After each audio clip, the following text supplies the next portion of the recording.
So, a little bit about our speaker today. Starting at age 9 on a sunfish, we've heard that as a sailing beginning before. And summer camp in New Jersey, he got a little taste of sailing. He sailed through junior and high school as a sunfish sailor. Who knows who won the world championship from this yacht club in 1981 in the South Bay on a sunfish? John Kostecki. Tommy the Man Eamon, our excellent source of good information here. You got soundly thrashed by Johnny the Boy Kostecki. Rick then went on to Georgia Tech, where he got a BS in aerospace, and then went to UCLA, where he got a master's in science in aerospace dynamic and control theory. In 1991, he began windsurfing at Candlestick Park, and in 95 started hang gliding, doing all kinds of crazy stuff, flying around in the air on hang gliders.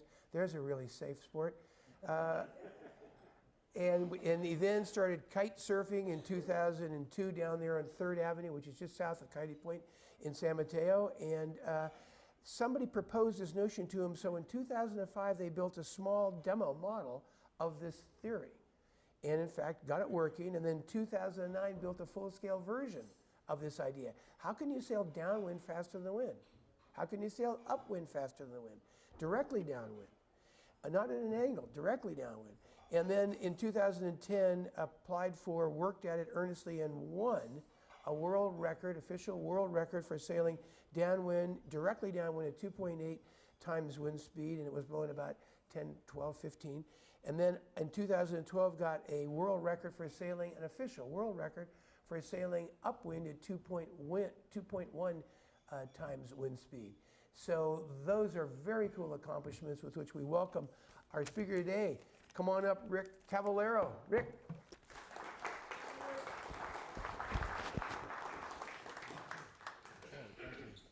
Great, thank you, Ron. As you know, as many may know, I spoke here a little over 3 years ago on this topic, or on a similar topic. Really, I talked about the project of going downwind faster than the wind, about how it came about, what we did, the sort of things we ran into. So today I'm going to give just a little bit of context on that, but mostly what I'm here to talk about today is how is it possible? Why does it work? Because it turns out that it's a very it turns out that a big part of the point of this whole thing, in fact the only point of this whole thing, is that it seems to a lot of folks like it should be impossible. It's very counterintuitive that when you're going directly downwind and you reach wind speed, there's no wind over you. There's no, you know, when I'm in the cart and I get to wind speed, I could light a cigarette. It's dead calm. But in fact, we say it's sailing no apparent wind. No, that's exactly right. There's no apparent wind at that point, and it is an odd feeling at that point, because you don't coast through the wind, you don't accelerate through the wind. I mean, at all points of this downwind course, you're in the same mode, and you have positive thrust. So even when I'm directly at wind speed and I feel no wind at all over myself or over the craft, I could pull a trailer, I could go up a slight hill, I can accelerate, and that's what we did. So just to start off, I'm going to fire up a video. This video is interesting in a couple of ways. The video was taken by Richard Jenkins, and some of you guys might know Richard. He was the one that set the land speed sailing record at 126.4 miles an hour, so he was moving right along. He spent 10 years of his life. I met him when he was giving a talk here at St. Francis, and interestingly, I learned that he was aware of the project, and he thought we were completely crackpots. He was absolutely certain that we were crackpots. How did he know? And well, it turns out he now knows even better. But very much to his credit, I actually very impressed by this, because almost nobody missed the opportunity to tell us that we were crackpots. But he actually kept that to himself. And more impressively, when he learned that we were going down to El Mirage to do this test, and you'll see the video is us doing this at El Mirage Lake Bed down in Southern California. He flew himself down there and landed on the lake bed to come and witness this for himself. And I'm just astonished and impressed that somebody who was certain it was impossible would go to the trouble. I've invited many people to come. The people said, look, it's impossible, it can't be done. And I've said, come on out, watch it. You know, I mean, you can examine it and so forth. But he did. I don't remember if I invited him, but you know, everyone's invited, it's open. But he came down and did that. So he's the one narrating this video. And what he did is he got in the chase car. So my buddy and I built the vehicle. My buddy's got the chase car, and Richard hopped in the chase car. We have some instrumentation on top, a wind vane and cups. And he videotapes and narrates the whole thing. And he keeps his composure pretty well when he learns that it does what he thought it could not do.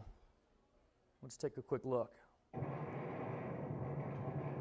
Mostly wind noise here. So it turns out it starts extremely slowly. It just, you know, all that's happening is the wind is just pushing on it from behind. The propeller's not turning until the wheels get moving, because the wheels actually turn the propeller, not the other way around. So you can see we're in the tailwind just by the wind vane. What's making it move now? So initially, all that's making it move is the wind hitting it from behind as a bluff body. And initially, just the wind hitting it from behind. There's nothing aerodynamic happening other than it's just a bluff body. As it begins to pick up some speed, the tips of the prop start moving fast enough that they become laminar and they start to develop thrust.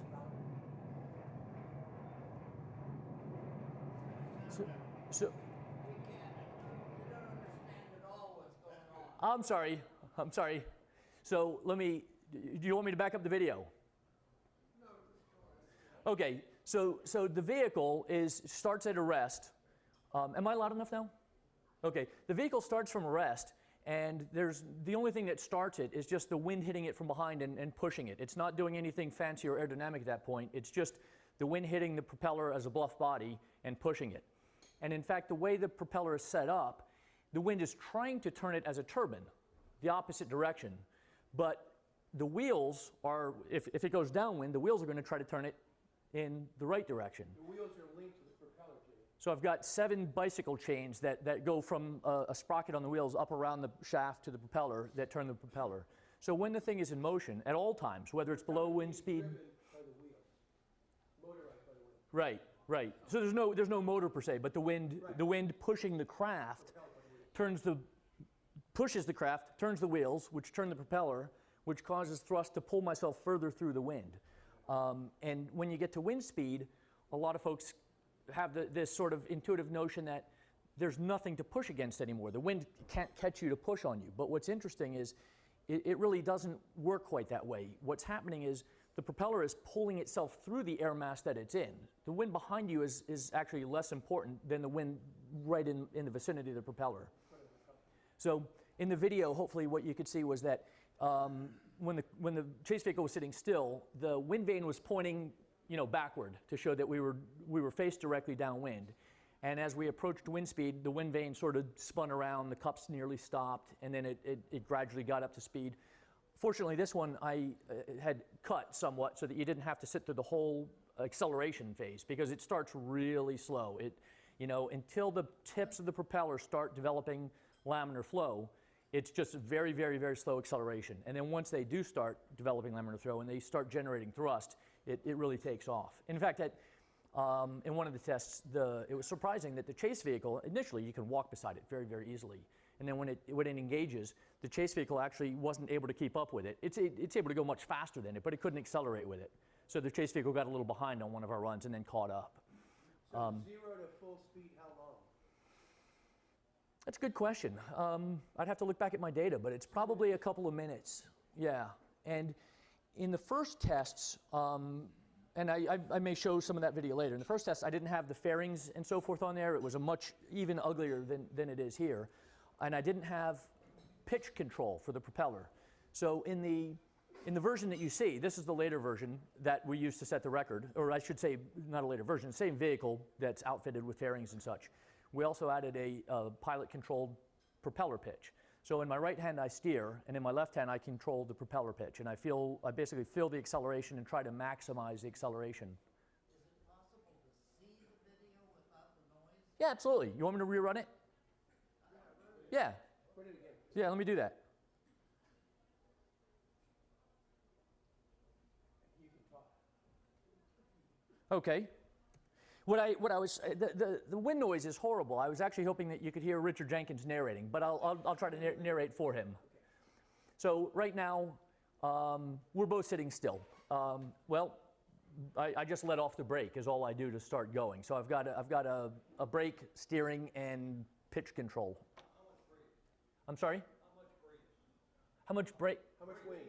How much wind speed? Oh, in this particular one, I think we were in 10 to 15 miles an hour. Generally speaking, it was designed to be in 10 to 15 miles an hour wind, and we were shooting for 3 times wind speed. So we got, our best runs were 3.1 times wind speed. Our best official runs for the record were 2.8, so we got the record at 2.8 times wind speed.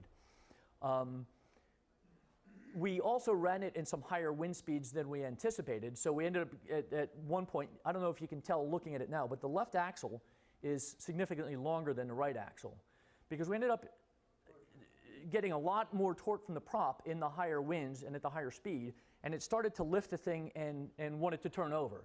And because I'm just sitting on sort of a net with no seatbelts or anything, and I didn't want my head ground off on the playa, we extended the left axle so that it wouldn't turn over, and that worked fine. So I sort of talked through that. I don't know if people saw what they needed to see from that video.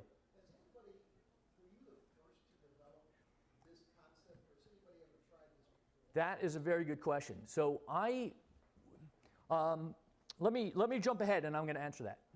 Okay. So and by the way, I want to remind you that for the most part, I'm going to try to talk about why it works and offer different examples of why it works. But this will sort of address hopefully your question: why has anyone done it before? So for me, it started when a friend asked me whether a sailboat could tack downwind faster than the wind, such that its downwind progress, its downwind velocity component would be faster than the wind. If you left the shore and let a balloon go, could you sail to an island directly downwind and beat the balloon to that island? And frankly, I didn't know, but I worked out some vectors and it looked like it should be possible. You know, it's an engineering problem, not a theoretical problem. It should work. So he asked me if that could be done. The vector suggested it could, which I thought was really sort of bizarre. And I thought that makes a great brain teaser. And I decided that it's not quite a good enough brain teaser to simply ask, can a sailboat tack downwind faster than the wind? I wanted to think of a way to go directly downwind faster than the wind and pose that as a question. So I posed that, and I figured people would say that it's impossible, and then I would unveil sort of the answer that I was proposing, and that would be the end of it. But in fact, it kind of got crazy on the internet and everywhere else. There were just tons and tons of skeptics, I guess I'll say. So to answer your question, had anyone done it before? At this time, we were not aware of anyone doing anything like this. But in the process of debating with people on the internet and building models and so forth, we found out that there was in fact a student whose name we never found who wrote a paper on doing exactly this. That paper was discovered by an engineer who ended up getting into a $1 bet against his boss in working in aerospace down in LA. And his boss assured him that it could not be done, that the paper was wrong. So this guy went and did it, a guy named Andrew Bauer. So he built a cart that did it. And it turns out, so we learned that it had been done, and we were sort of surprised by that. We later were a little surprised to learn that that cart probably never actually quite did it. When we look at our own cart and we look at the telltales, we hang telltales at various points. The lowest telltales turn backward much earlier than the higher ones because of the wind gradient. So Andrew Bauer had got it to where he just barely had it, the lowest telltale pointing back at him. That was probably being affected by prop thrust, which is not to say he couldn't do it. He very definitely could. But he did that. He had some problems with the chain. His boss paid him the $1, and they called it quits. He went on to develop small models that he could run on a treadmill and demonstrated it at places like AeroVironment and stuff like that. So he definitely did demonstrate it without question. And then another guy came along, a retired machinist came along, and again got in this argument with some folks and proved it by developing a radio control model, and he did it as well. So we're at least the third people to actually build one.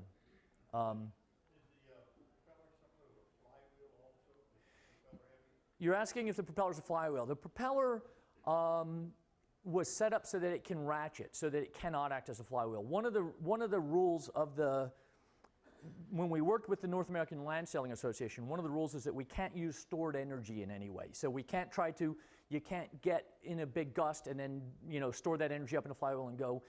The propeller is relatively light. It's 16 feet long, and if I hold it carried out there on one shoulder, it's nothing. Maybe it's 15 or 20 pounds. So it really, one time we worked out if we hadn't had the ratchet to prevent it from feeding back, how much energy could it possibly put into the cart? And I think we ended up finding it could give us an extra half mile an hour at most if it could be used that way, and it can't. We can reverse the ratchet to work either upwind or downwind. There's, so we later modified it for upwind. After I pose this, hopefully that answered your question. Good, very good, very good. Okay. But it was basically, we posed it as a brain teaser because I just like brain teasers, and it got out of control. We built a small model. Actually, I'm gonna get into that in just a moment. I wanted to cover a couple of quick prerequisites. One of them is lift and drag, or glide ratio. So if you think about a sail or a keel or a propeller blade or a wing, they're all the same thing. They're really all wings, and we can characterize what they do to first order with simply lift and drag. Each wing at a given angle of attack has a lift and a drag ratio that holds constant for that. If you look at the polar on your boat, at a given angle of attack, you'll have a lift and a drag. The lift and drag are also the glide ratio. If it's a glider, if it's a sailplane, and I have a 60-to-1 lift to drag ratio, it means that I'm also going to go 60 feet forward for every foot that I descend on a continuous steady state glide. And one last point about the lift and drag is that you normally might think that lift on a sailplane or an airplane wing is vertical and drag is backward, or that they're aligned with the wing and parallel with the wing. But it's not how they're defined. They're actually defined as being perpendicular to the flow, perpendicular to the relative wind, and parallel to the relative wind. So if a wing is moving through the air with a positive angle of attack, the lift, and you're flying horizontally, the lift is still vertical and the drag is still backward. It's defined by the direction you're moving, not by the angle of the wing itself. And that'll come into some of this a little bit. But I'll try to not get too far into math. The other thing that we got to cover real quickly is Galilean relativity, and that means all motion is relative. If you're on a 747, you can sit there and have a drink, and the drink doesn't know that you're going 600 miles an hour. You can juggle, you could throw a frisbee, and nothing is different. Everything about that is the same as sitting at a picnic table, in your yard. Now the 747, maybe you're going to feel buffeting from the wind. That's a separate thing. But just the velocity of the plane, or if you're on a train, you might look out the window and notice that the train next to you had started to pull out. And then you pay attention, and a moment later you realize, no, it's sitting still, you're moving. The interesting thing isn't just that you can be confused by that, but that, as Galileo and later Einstein pointed out, they are the same thing. There is no such thing as absolute velocity. If you think about the road, it seems still. But if you're at the equator, the road is moving 1,000 miles an hour as the Earth rotates. And the Earth is hurtling through space at 67,000 or something like that. But none of that matters. Straight forward velocity, if you're moving in a straight line or sitting still, it's literally the same thing. You can only measure velocity relative to something else. If I'm going 65 miles an hour down the highway, I'm going 65 miles an hour relative to the road. Or the road is going 65 miles an hour relative to me. It really is the same thing. So that comes into this very soon as well. And by the way, everybody, certainly all physicists, accept this without a second thought until it implies something that they don't believe. And then they start saying, no, that doesn't count. And that comes up here. And by the way, I want to mention that. I encourage questions. Plenty of experts have told us that this absolutely can't work. A few continue to say it can't work after we set the world records, published the data, got it on video, the whole thing. So there's no doubt, if you have a question about this, probably most of the people in the room do as well, and I'd like to answer them. So this is just a sort of an example of the Galilean relativity. You could be on a boat and playing tennis, and if the boat's not rocking, if somehow it's just moving in a straight line, there's no way to know that it's moving, because in fact it's only moving relative to the wind or the water or the earth below the water. So we built a small cart. In fact, I have it here, or I have at least one of the versions of it here, and it's just an extremely simple cart. Basically, all it is a propeller and a shaft that's geared to the wheels. So if I rotate the wheels, the propeller turns. And again, in the case of going downwind, it is the wheels turning the propeller, not the other way around. But the reason we wanted to talk about Galilean relativity is that to test something like this was going to be difficult in the wind, particularly for a really small, lightweight vehicle like this.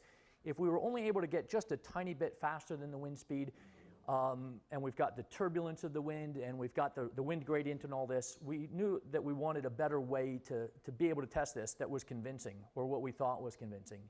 So we put it on a treadmill. And physicists have argued with me that a treadmill is a different thing than going downwind faster than the wind. But I point out that if that belt of the treadmill was extremely long and extremely wide, and I built houses on it, and I planted trees on it, and everything else, that would just be ground. That's just is what it is. And the air isn't moving in my room, in my living room, but it is moving relative to the belt. The belt's moving backward relative to the wind, or the wind's moving forward relative to the belt. So if I drop a brick on this belt, it's just going to come flying off the belt to our left. If I put the cart on the belt, and essentially what I'm doing is using the hand of God to place the cart on the ground at wind speed. Again, there's no wind in the room, so if I set it down on the belt, it's at wind speed. The road is going by at the speed of the belt, which in this case is 10 miles an hour. If it can maintain that, it's going at wind speed. It's going downwind at wind speed. If it advances on the belt, it's going downwind faster than the wind. So we'll just take a quick look at this. And by the way, we thought this was the end of it. We thought we'll just demonstrate this on a treadmill, and we've shown the numbers. If it advances on the treadmill, it's pretty well proven. But it turns out this was just the start, because no one, people thought there were strings and magnets, or the treadmill didn't count, or there's any number of different reasons why this didn't prove it to anybody. So you might see I've got a couple of phone books under there and a level, so we start with a level platform. But if he lets go, it advances on the belt rather than falling off the back, which is, for a lot of folks, is pretty counterintuitive.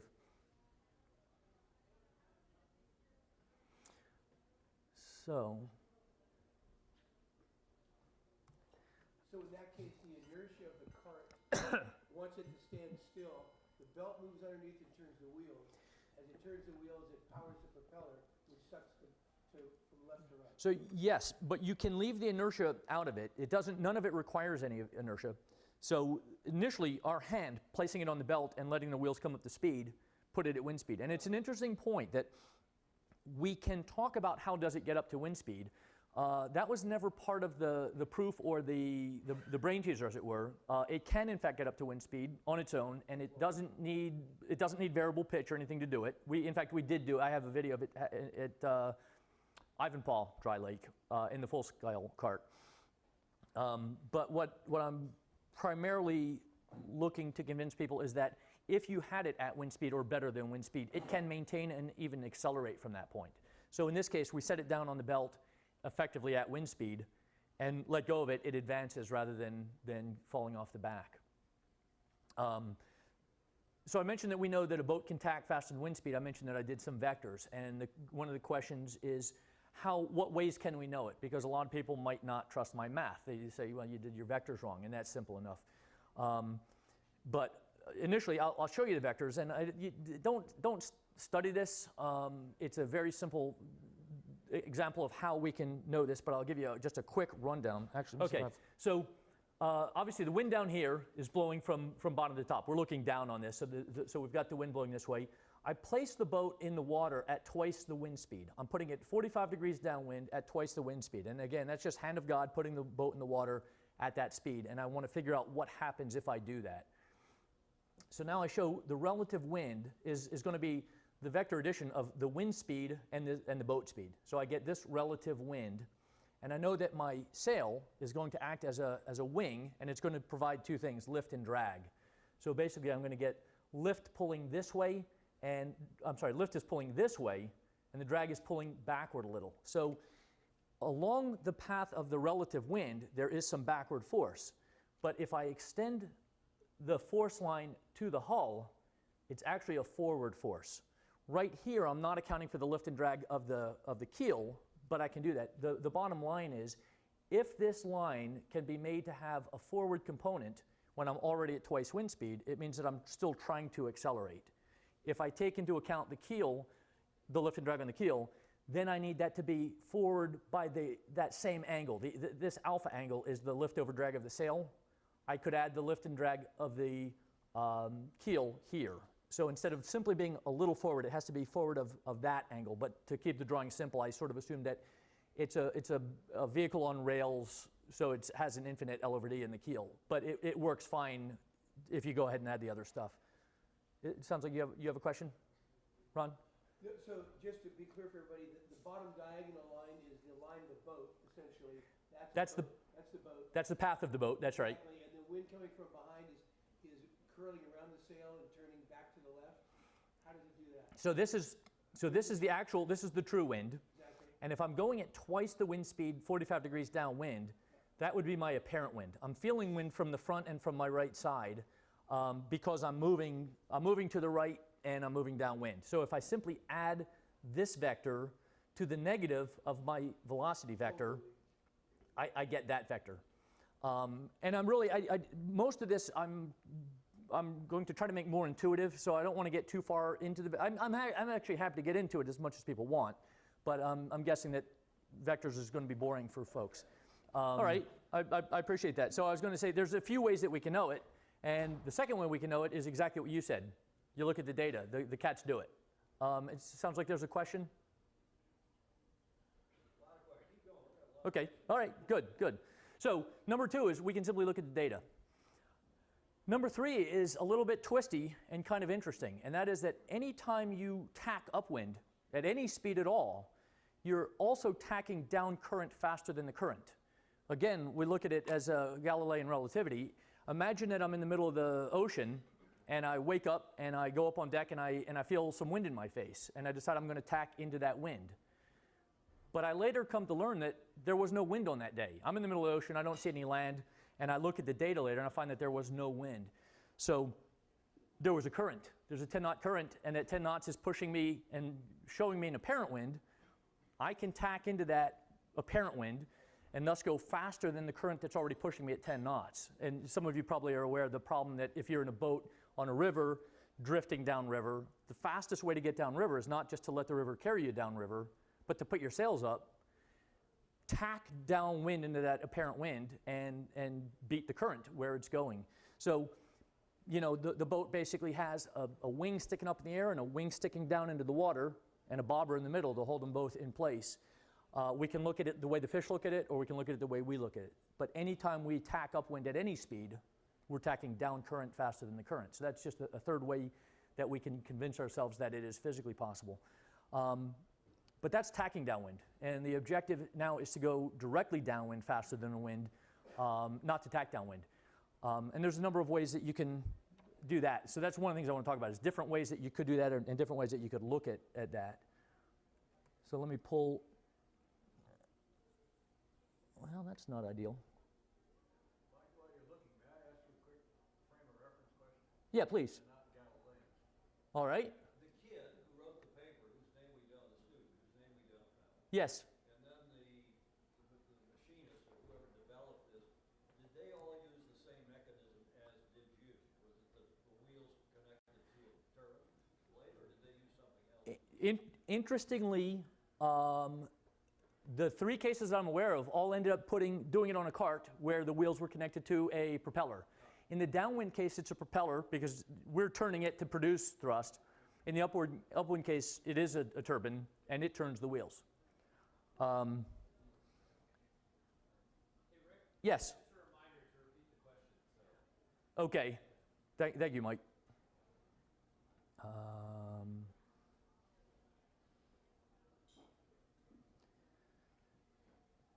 So if I want to take this vehicle that can tack downwind faster than the wind, but I want to create something that goes directly downwind faster than the wind, the simplest thing to imagine is just throwing that vehicle into a frame, and that frame goes downwind. The frame does nothing for you other than to serve as the vehicle that's going downwind. So then I end up with a vehicle that has moving parts, namely the cart that's tacking downwind, and it's beating the balloon downwind, and it's dragging the cart along with it. So now I've got this thing that's not very compelling, but it is, in fact, going downwind faster than the wind, directly downwind faster than the wind. So its lateral motion is driving the wheels? No, the lateral, it's basically throw the cart away entirely, and all we have is a vehicle that's just tacking downwind faster than the wind, the way a boat would. The only reason that I have a cart there, the wheels are just castering. They're not doing anything at all. The only reason the cart... Anything else? What's that? They're just free rolling wheels. Free rolling wheels. And like I said, the only thing the frame does for me is to allow me to claim that I now have a vehicle that's going directly downwind faster than wind. I still have to admit that there's a moving part in there that's not going directly downwind. So if I want to do something a little more satisfying that you're going directly downwind, I'll put two carts in there, and I'll have them on opposite tacks at all times. So now I've got the same cart going directly downwind faster than the wind. I've got two carts or boats in there tacking back and forth, but now at least my center of mass is also going directly downwind. I still have moving parts, but frankly, if I have wheels, I have moving parts. Anything at all I have on there in terms of moving parts will end up being things that aren't going directly downwind. Just as on my cart, I've got a propeller that's rotating, right? So the blades of the propeller are not going directly downwind. They're actually on a continuous sort of helical tack downwind. Play that again. Already?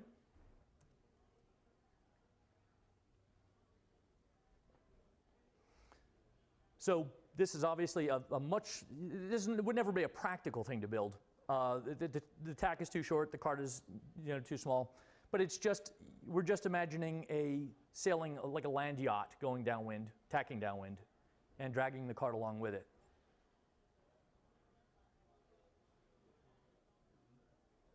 What do you think, Ron? So what's driving it? What is causing it to go faster? Why is it going faster? I understand when the propeller is sucking the boat, but in this particular case, there's no propeller driving it, pulling it forward into the wind. So this one is the same as my vector diagram. Yeah. There's no propeller. It's just, in the case of the vector diagram, I have a keel down in the water and a sail up in the air. And the vectors demonstrate that by exploiting the energy available between the wind and the water, the relative motion between the surface and air, I can give myself forward speed. You're well aware that you can go across the wind faster than the wind, and it's kind of the watermelon seed example. Yeah. The vectors just suggest that you can also go at a downwind tack. So the direct downwind component is still faster than the wind. And in this case, instead of a keel, I have a wheel on the ground. So that wheel also has essentially a lift to drag ratio. So is this an animation or is this a model? No, that's just an animation somebody provided for me just so that I can sort of describe the way of thinking to get us from a sailboat going downwind, tacking downwind, to the point of a vehicle that goes directly downwind faster than wind. In fact, we'll go further from that to the vehicle that we built. So right now we're still at this tacking vehicle or even two tacking vehicles inside of a castering cart that does nothing. So we'll go from there, and I think, so as I mentioned, it still sort of looks like we're cheating in that we have either one or two carts in there that are just tacking. So if you're not impressed that boats can tack downwind, as you guys have noted, that's well known now. How do you make something that goes directly downwind faster than the wind? And I'll show you kind of how the thinking goes from there. So I'm going to start again. It's another animation. I'm going to start with a a sailboat in this case that's on just a continuous downwind tack. It's not going to tack back and forth. It's just going to tack on one tack, but its downwind component is still faster than the wind. So we've got the balloons, and it's beating the balloons by just a little bit in this animation. And it's just going to stay on this continuous tack. But I want to figure out what can I do from there to go directly downwind. So I'm going to take the ground and I'm going to roll it into a cylinder. So instead of thinking of the world as a sphere, if the world were a cylinder, I could just stay on this downwind tack and go all the way around the world. So here we go. I'm just going all the way around the Earth. The wind is blowing along the Earth, and I'm beating the wind along that axis. Or I can make that axis, I can make that cylinder much smaller. And I've got this sailboat just tacking its way downwind on this sort of helical course. Or I can have a second sailboat. Is it jibing? I thought jibing was changing course with the tail of the boat through the wind. Am I wrong? Yeah, so I'm just going to, real quick, I'm just going to run at least part of that again.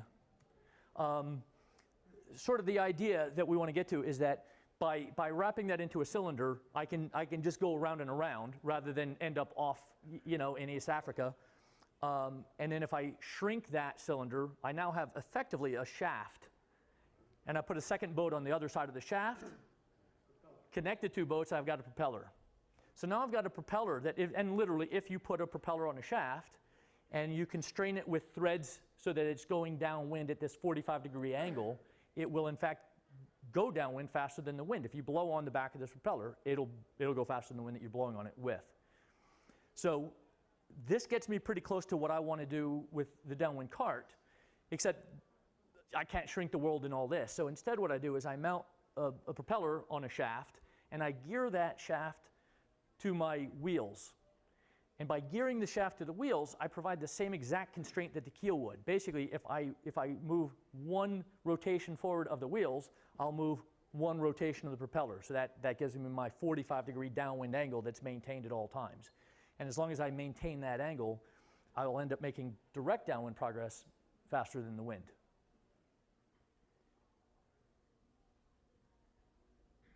So we're going to look at another way to look at another vehicle, so to speak, that does some interesting things. So this is a wooden yo-yo that I built. It's all one piece. The shaft of the yo-yo is about half the diameter of the outer diameter of the yo-yo. And I'm just winding some thread around it. And I'm going to set it on the table here and pull the thread. So the question now is, and I don't know how well you can see it. Maybe if I... So the thread's going to the bottom of the... Right, so the thread is wound this way around the yo-yo, and it's exiting below the shaft, and I'm pulling on it here. So the question is, and so that means that the thread is somewhere below the shaft but above the ground. It's exiting below the shaft and coming out here.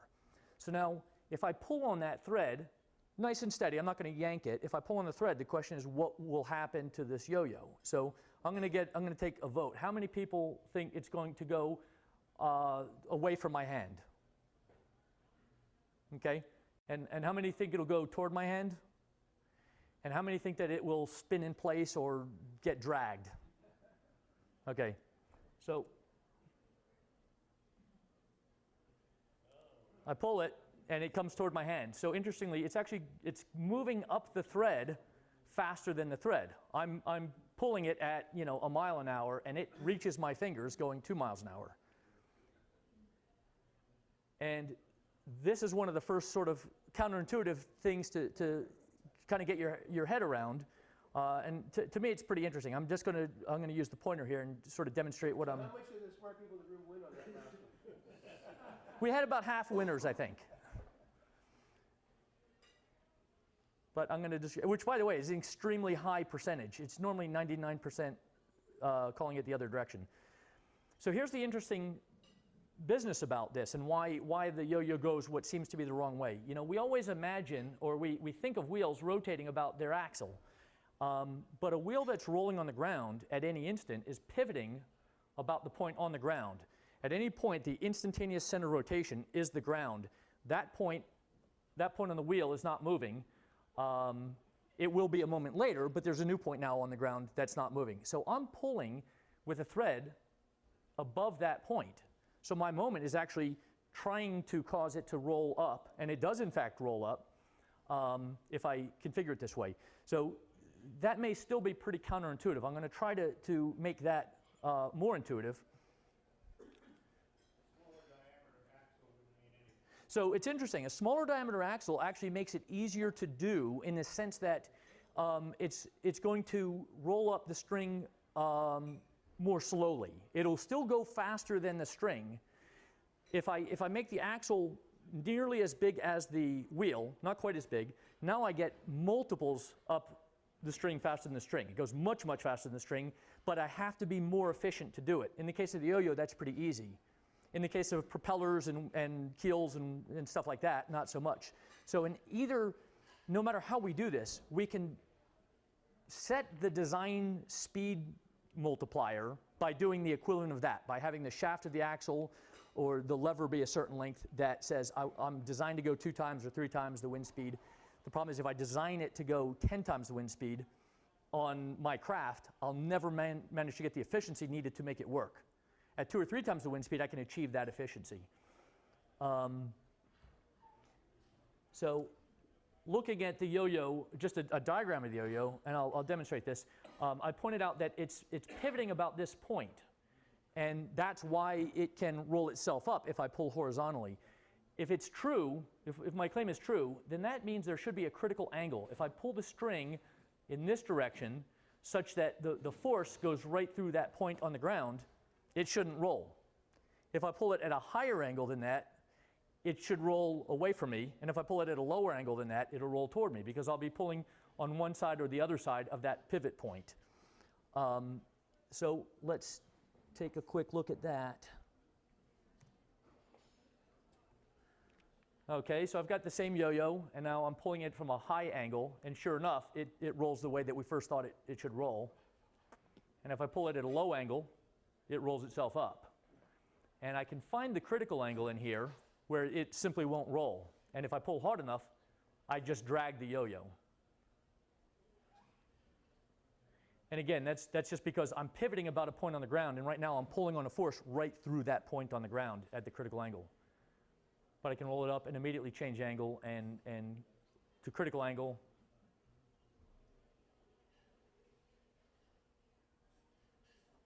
Unroll it, change angle, and roll it. So that's just basically showing the difference just slightly above or below the critical angle. It does what we expect it to do.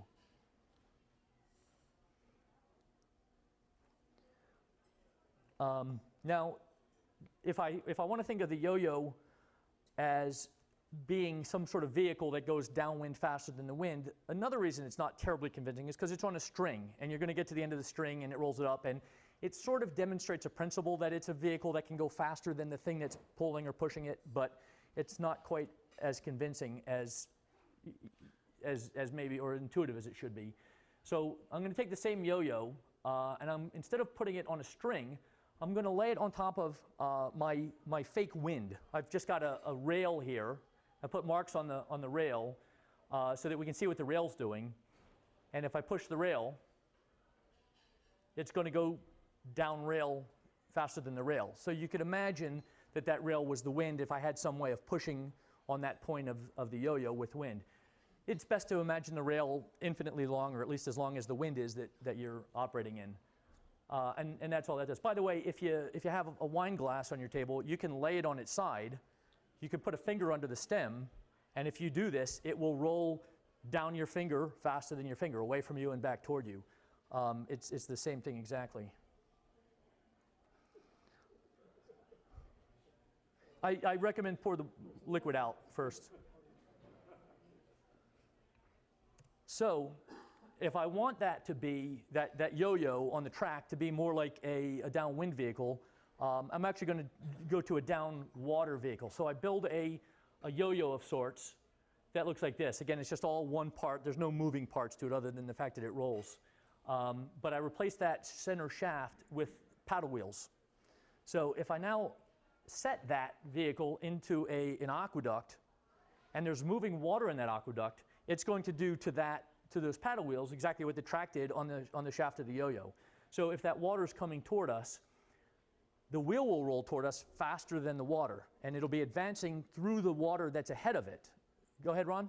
From left to right or right to left? You mean coming from right So to left? either way, if what I imagine when I do this is the water moving this direction through the trough, and the wheel will roll in that direction, so it'll go twice as fast as the water. If I've got water coming 5 miles an hour along this trough, the wheel will go steady state at closer to 10 miles an hour in that same direction. And one of the interesting aspects to this, people often wonder how can the wind push on it from behind if it's going faster than the wind, right? The wind can't even keep up with it. But interestingly, keep in mind that the paddles are basically half the way down the wheel.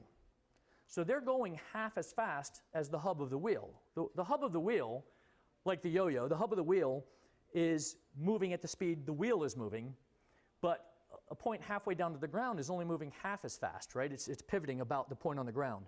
So that means if the water's moving at 5 miles an hour, let's say it's not perfect, so it pushes those paddles at 4 miles an hour. From right to left. From right to left. The water's going 5 miles an hour this way. So the bottom of the paddles, we're going to have it move 4 miles an hour this way because there's some loss, some rolling resistance and some hydrodynamic loss. But that means if the bottom of that paddle is moving at 4 miles an hour, the hub is still moving at 8 miles an hour because it's twice as far along that lever. So a 5 mile an hour current in this case will cause this paddle wheel to move at 8 miles an hour, significantly faster than the water that's pushing it. So if you shorten the paddles, what happens to boat speed? So if you shorten the paddles, it puts it in lower gear. It will still go faster than the current. It's easier to do it. It could do, if you could make water go uphill, you could make the cart pull a trailer more easily with shorter paddles. But shorter paddles will go lower gear, longer paddles will go higher gear. So the higher gear will give you a faster design speed, but you'll need to do better about overcoming inefficiencies if you make them too long. And in fact, if you could make the paddles longer than the diameter of the wheel, it'll go the other way.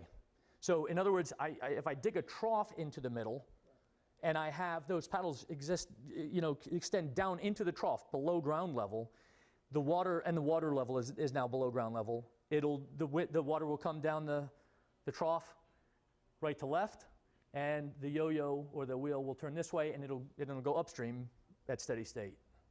Yen? Really, this is a torque question. It's a torque. Yeah? If you have a smaller radius, That's right. on the paddle, you get a bigger force. Yeah. You can actually, but you won't go as fast. So it's a torque, that's exactly right. It's a torque question, which is a gearing question. You can get more torque at lower speed or less torque at higher speed. That's, power is torque times speed. So you get your choice here. And when we designed what we call the Blackbird, we sort of shot for the highest efficiency we thought we could get and aimed for that as a design speed. So we were in the sort of 3-to-1 range, and I think we ended up at 3.1 times wind speed going downwind on our best unofficial run, 2.8 times wind speed on our best official run. So now I'm going to try to make that intuitive, this business of the thing going the wrong way. So I want to imagine a telephone pole, if you will, that's just standing. It's just balanced on the end here, and I've got a rope tied to it at the midsection. So if I pull that rope to the right, what's that? It can't slide. It's going to fall one way or the other, right? By design. So if I pull on that rope, it's going to move to the right. I mean, that's all that's going to happen if you pull a pole over. So at this point, what I do is say, what if I were to attach a second pole? I'm just going to bolt another pole to it, and this pole's going to come straight down. It's going to become all part of the same rigid body, and I'll move that pole back to the origin. So now I've got two poles. They're attached at the top. It's still all one rigid body. I'm still pulling on it from now the middle of this new axle. In fact, the rope starts at the first pole, but it wraps around this little nub on the second pole. And now if I pull on that object, again, it's still just a physical object that's standing there balanced on a point on the ground here, and I'm pulling here, so it's not too surprising that it tips toward the rope that's pulling it. And I can add a third pole and put it back on that point and it'll tip forward. I can add a fourth pole, pull on the rope, and it tips forward. I can add however many of these poles I want, and it's going to tip forward. If I make a full, circle of these poles, none of them are doing anything. They're just all hanging off of this hub, pointed in different directions. The only one that matters is this purple one here is sitting on the ground and being pulled by this rope. The rest of these are just going along for the ride. So if I pull on it, it's going to do the same thing it always has done. It's going to fall toward the rope. And again, I'm pulling on the middle, so if the bottom is still and I pull the middle of it a foot, then the top of it has moved 2 feet, just by virtue of the fact that I'm pulling in the middle of that lever.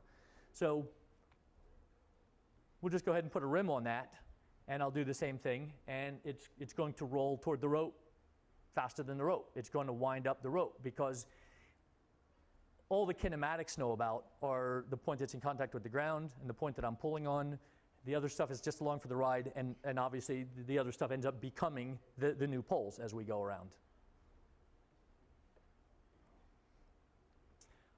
So that's kind of one chapter, one way to look at it. I'm going to look at the Blackbird, as it were, in another manner now. So imagine that I put the cart that we built, the Blackbird, in just an enormous chunk of Jello.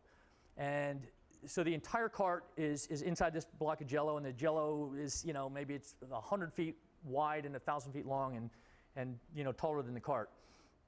And I'm going to push the cart downwind by pushing, or down Jello, by pushing this block of Jello along the ground. So the wheels are still going to rotate, and they're still going to cause the propeller to rotate inside this block of Jello. So what I'm going to do is set the pitch on the propeller to be very, very low, so that if I take a full rotation of the propeller, it will try to advance the entire cart 1 foot through the Jello. So it's got a 1 foot pitch. One rotation equals 1 foot of advancing the way a screw would advance in its threads with a 1 foot pitch. And I'm also going to gear it to the wheels at a very low gear ratio, so that if I roll the cart along the ground 1,000 feet, it will make 1 rotation of the propeller, and that will make the propeller want to advance 1 foot in the block of Jello. So now if I take this block of Jello and I push it 1,000 feet along the ground, the wheels are rolling. They're turning the prop very, very slowly, right? Because when I've gone 1,000 feet, they will have made 1 full rotation. The propeller will have advanced the entire cart inside the Jello by 1 foot. So now I've pushed the Jello 1,000 feet downstream, down Jello, and the cart has gone 1,000 feet with it plus 1 foot, because it's advanced itself inside this Jello. The propeller is always working on the medium that's added. It's not so much what's behind it, but it's just advancing itself inside this Jello. So if you then consider air to be Jello-like but less Jello-y, it's literally the same thing. So the wheels are still on the ground. The Jello is on the ground as well, and the cart is on the ground. So it's still feeling the ground moving beneath the wheels. And admittedly, it might be hard to get your head around how do the wheels turn inside this Jello and so forth. So again, this turns into an engineering problem, not a theoretical problem.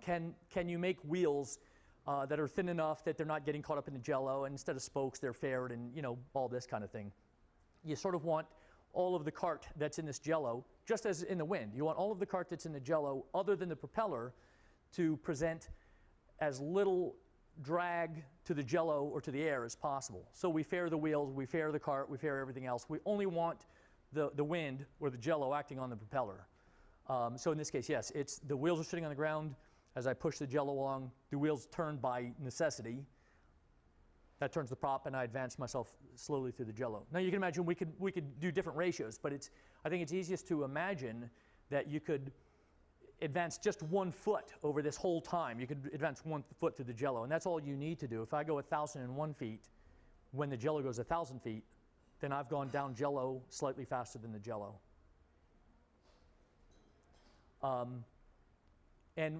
one of the things I've certainly found is that there's a dozen ways to explain how this can be done, and 11 of them sound like complete nonsense to most people, but it's always a different 11. When I get to the one that clicks for somebody, they say, well, why didn't you start with that one? You know, but it's not the same one. So this is actually the last one I'm going to touch on real quick. I'll take the same cart, but instead of gearing the propeller to the wheels, I'm going to put a generator on the front wheels. So the front wheel's turning this generator. That generator is producing electricity, goes up this wire to this motor, and that motor is turning the propeller. So what we're going to do, again, is kind of, and you don't need to study this. That's kind of notes for me to go from, but I'm going to walk you through it. We're going to tow the cart up to wind speed. Actually, we're going to tow it a little bit faster than wind speed. For this analysis, I'm towing it at 30 feet per second, about 20 miles an hour, in a 25 foot per second wind.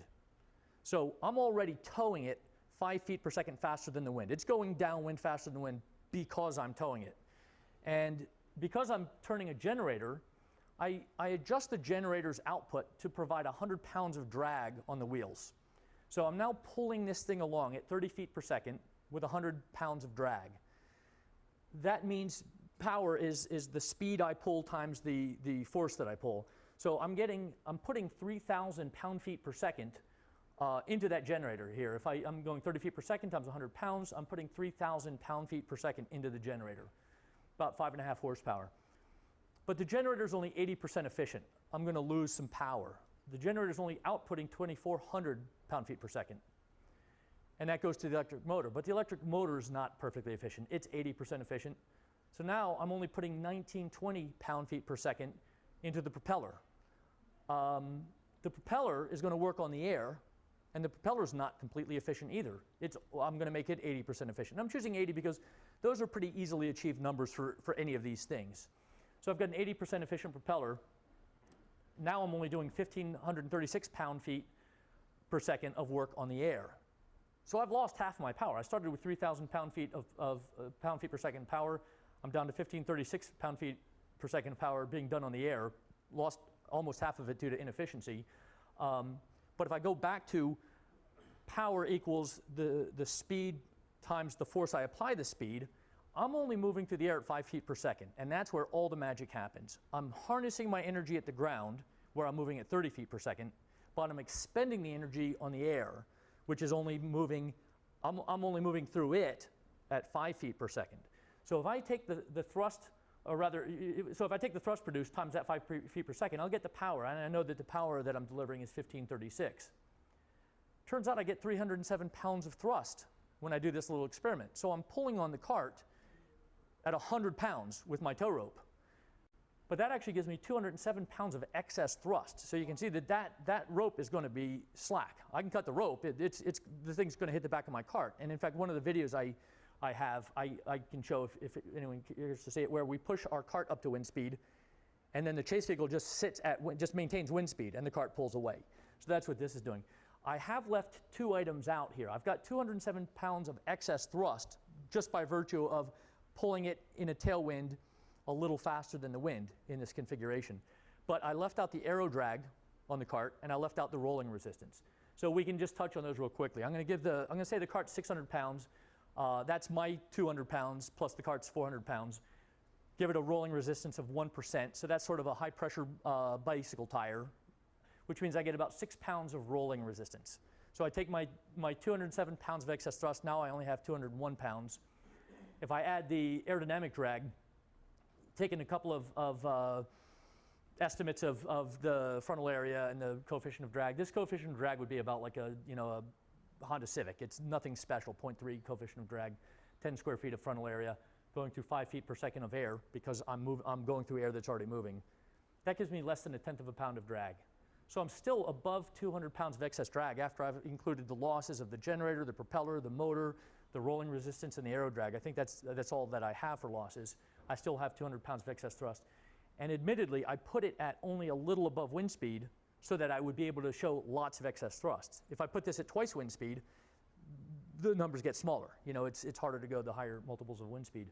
But the important thing is, as you would well know, there's no magic here.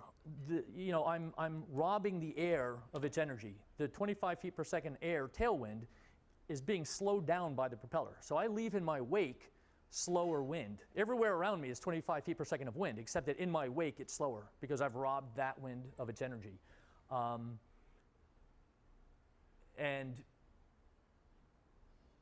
you have to do that to make it work. As far as I have ever figured out, without exploiting the energy of the surface relative to the medium moving over it, you can't do it, right? You can't fly a spinnaker and go faster than the air, or faster than the wind. But by exploiting the energy at the ground-wind interface, you can. And that's it. That's the last example I have. I've got a couple of short videos if you want to see pushing the. Okay. Let's pull that up. So at El Mirage, prior to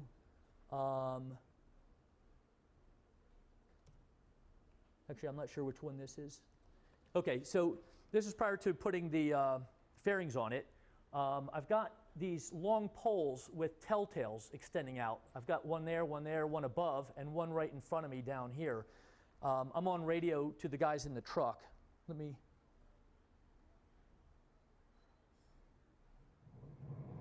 You probably don't want to hear that again. Anyway, we're trading what speeds are and so forth. But what's that? Let's try a little sound. See what All right. message to it? Yeah. Okay, here we go. Push up the wind speed. Yep, your speed, JD. 5 miles an hour. 10.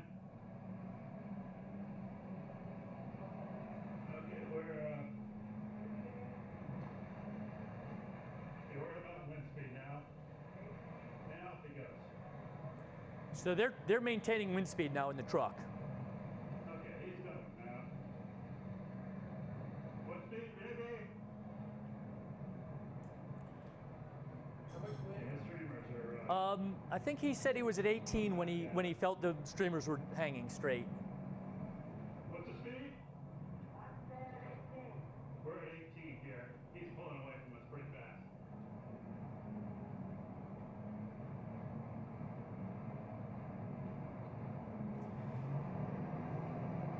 So I'm going to pause for 1 second and just mention the reason we pushed it by a truck to start with in this case is so that we didn't use up any unneeded real estate on the ground. We got rocks on the other side. I want to see what happens if I get it up to wind speed.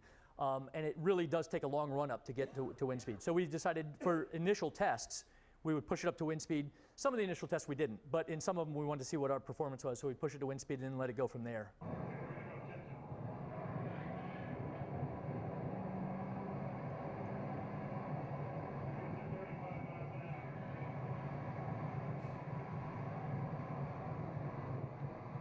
So I just heard Ken comment that the cart is at 35 right now in an 18-mile-an-hour wind.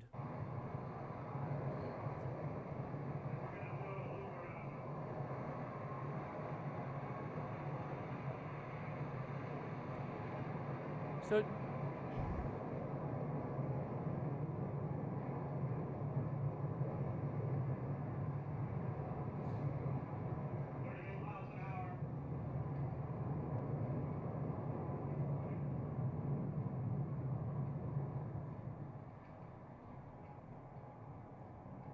So they give me a little sandblasting there. 40.1.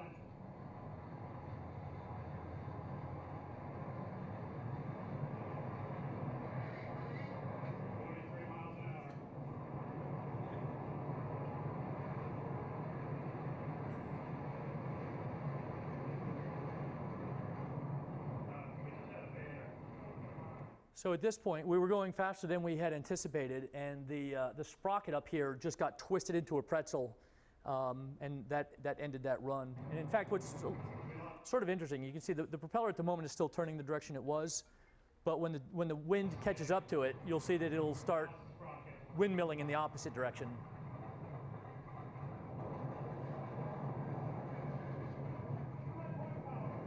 So there it goes pretty rapidly in the opposite direction.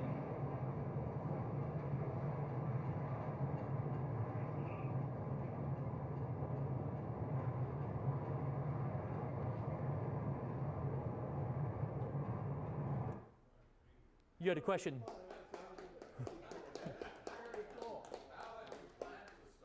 I'm sorry. How did you Very, very good. I figured I'm an old man. I'm not going to die young. You know, they're rocks. But in fact, I have a disc brake on the rear axle. So I've got brakes, steering, and propeller pitch control inside. The other way that I can stop is turn crossways to the wind. So it's got a huge turning radius. The front wheel only turns a tiny bit. But basically, if I need to stop and I don't have my brakes, I just gradually turn across the wind. What defines the maximum speed? Just the increased inefficiency and drag as you get faster? So it's two things. You need the increased efficiency, reduced drag, but then you need to set the design speed for that. So what it amounts to is what we refer to as the vehicle design speed. There's a ratio between the speed the wheels are trying to move over the ground and the speed that the prop is trying to move through the air. And that's set by the gearing between both by the pitch of the prop and by the gearing between the prop and the wheels. So the propeller is always trying to move through the air at a slower speed than the cart is trying to move over the ground. Remember in that example I had, the cart was only moving through the air at 5 feet per second. It was moving over the ground at 30 feet per second, but it's still going downwind faster than the wind.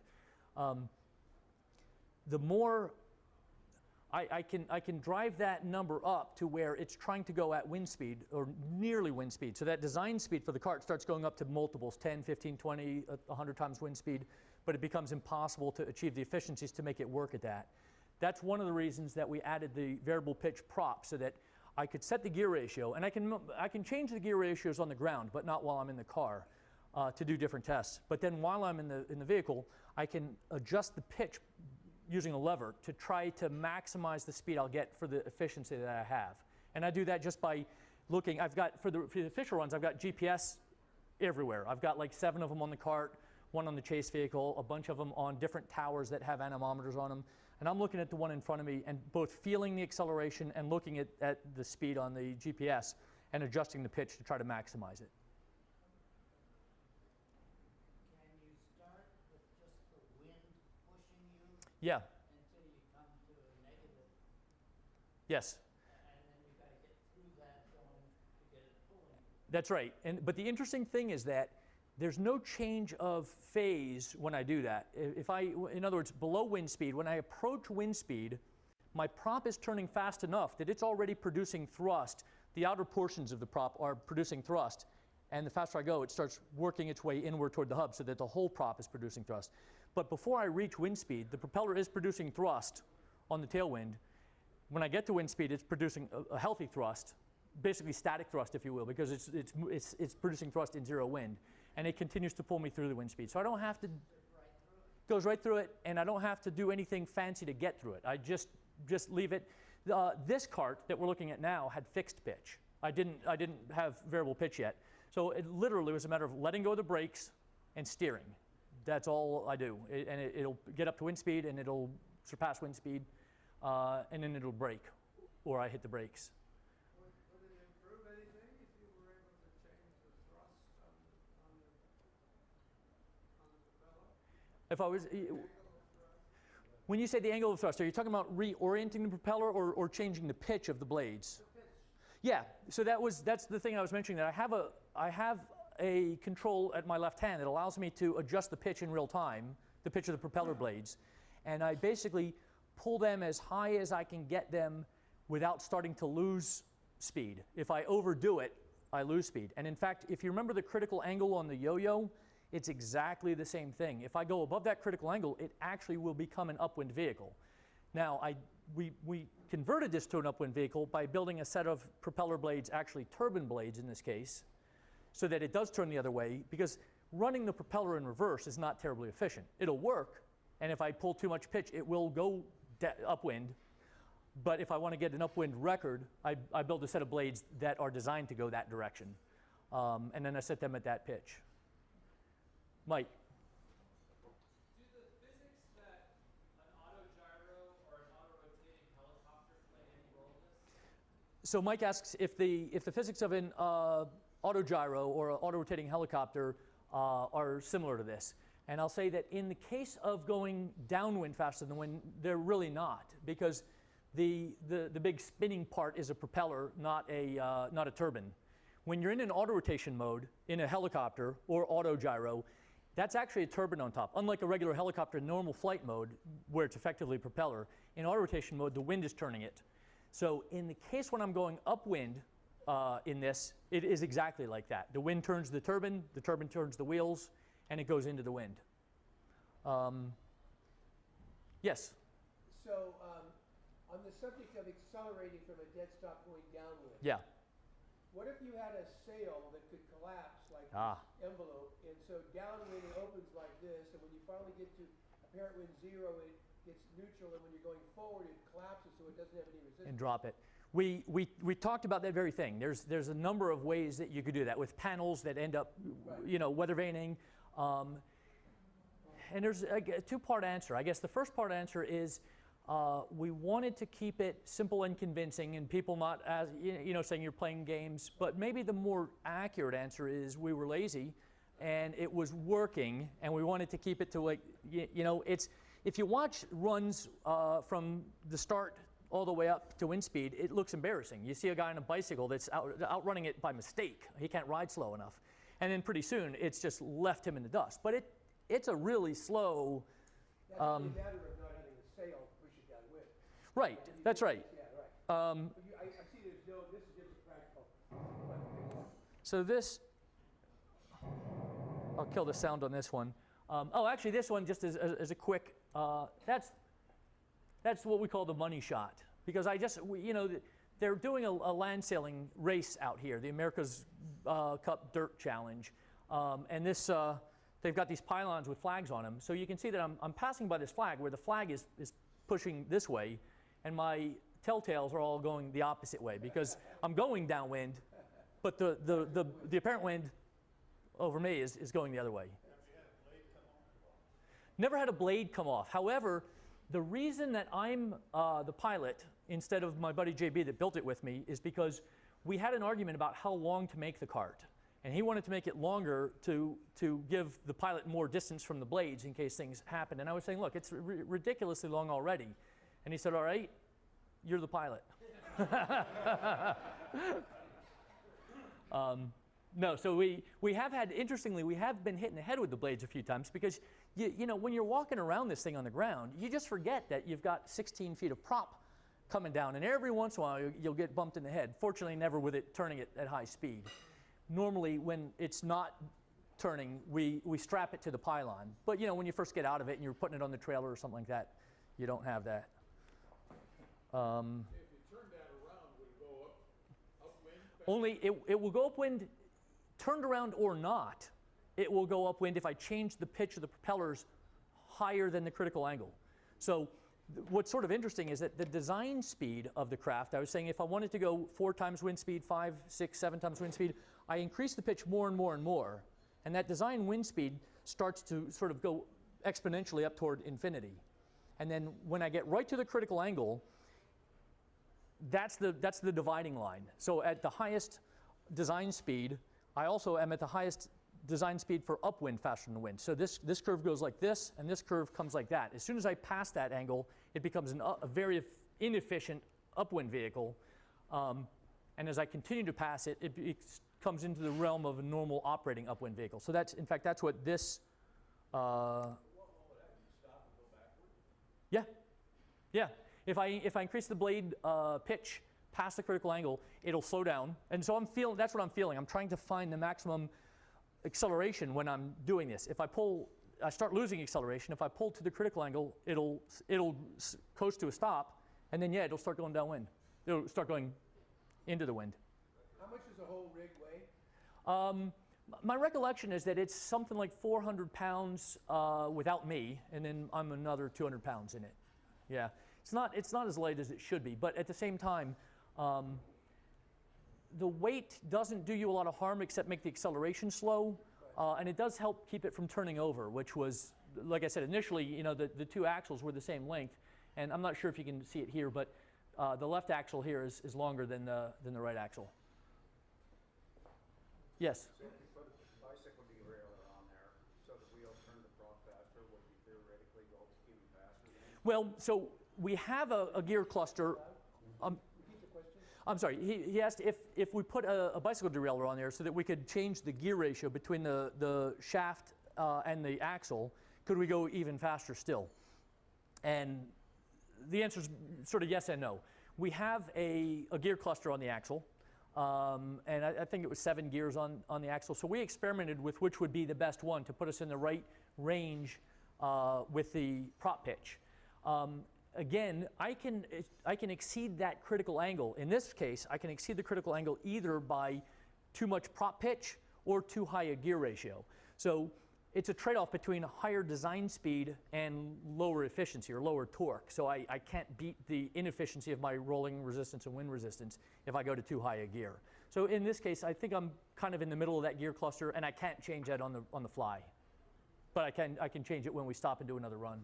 You've proved your point. How come we're trying to make it go faster? I'm sorry? You've already proved your point. Yeah. Go downwind faster. Why are all these questions about getting it going faster? Well, I think people are simply curious as to how fast could it go. I can't answer that. I can tell you that when we did the record, the reason we did the record was so many people were so skeptical, even with the treadmill, that we said the only way to convince people, and we were still wildly optimistic when we said this, but we'll convince people if we do a world record, so that we'll have an independent third party like the North American Land Sailing Association establish a record category for a vehicle that goes directly downwind faster than the wind, and we'll set the record. Now, admittedly, we could set the record at 1.1 times wind speed downwind. But to some extent, at that point, you go, well, how fast can we make this thing go? You know, so we got it up to about 54 miles an hour at the fastest it ever went in 18-mile wind or something like that. But the fastest ratios we got were 3.1 unofficially and 2.8 officially. How much reason when you did the 2.8? 2.8, yeah, I think that was like a 12-mile-an-hour wind. I'd actually have to go back and look at the data. 12 to 15, something like that. I think, yeah, I don't think we were much above 30, as I recall. So your whole problem to make this thing go faster is just the air resistance, is just the drag. Well, the biggest problem with making it go faster is actually how high in efficiency can I make the propeller. In this case, that's the hardest one. The second hardest one is the transmission, but with a bicycle chain, it's actually very efficient. Bicycle chains can be up to somewhere close to 98% efficiency. So we did pretty good there. This propeller was probably in the 85% range or something like that. That was our biggest limitation. And then the rolling resistance, we had high pressure bike tires, and they were probably 1%. If you go faster, you're going to have to spread your wheels out? Well, I'm not going to go faster because our company got sold. The company that I work for got sold, and this was an eyesore sitting in the back lot. And they said, Rick, the cart's got to go. And I thought, I thought, all right, well, I'll get a Sawzall and I'll put it in the dumpster. And a buddy says, you can't cut it up with a Sawzall. So I said, well, how do I get rid of this thing? He says, sell it on eBay. I thought, no one on eBay is dumb enough to buy this. But I sold it on eBay. And well, that's a funny story in itself. It turns out that, at least at the time I sold this, people bid for sport. So the top bidders, several of the top bidders, had absolutely no interest, as most of you, owning a downwind faster than wind cart that you can't put anywhere. So the highest bidder was $5,000 or so. And I said, congratulations, you won. And he never responded, nor did the second bidder, nor the third bidder. Interestingly enough, the fourth bidder, he had bid like $3,000 for the thing, and I only wanted $1. The first bid came in was $1, and I thought, bingo, it's sold, you know. But he had bid like $3,000, and I contacted him and said, well, look, if you want it, it's yours, because the guys above you didn't bid. And I said, by the way, you don't have to pay $3,000. You just got to pay $1 more than the guy below you bid. And he said, no. He says, I fell out of the bidding. I forgot. I meant to go back and bid $4,000, but I didn't get around to it. And I said, yeah, well, no worries. You don't need to, bid more. And he said, no, I was going to bid $4, so I'm giving you $4. So he came up with his kid and his kid's buddy, and they bought it for $4,000. He put in $39.50, and each of the kids put in $25 so that they own it 3 ways. Are they going to take it out to the salt flats? They have. They have taken it out twice, and I wondered if they would. He didn't know whether he would, but they have taken it out twice. Once they got it going faster than the wind, and once they sat around waiting for wind. Great. One last. Come and ask Rick right afterwards for more questions. Okay. We have a time thing we're supposed to keep. Great. What a great presentation, Great, thank you. Rick. Thanks very much. Terrific. Thank you very much. Completely terrific. Next week, Cuba. Physics.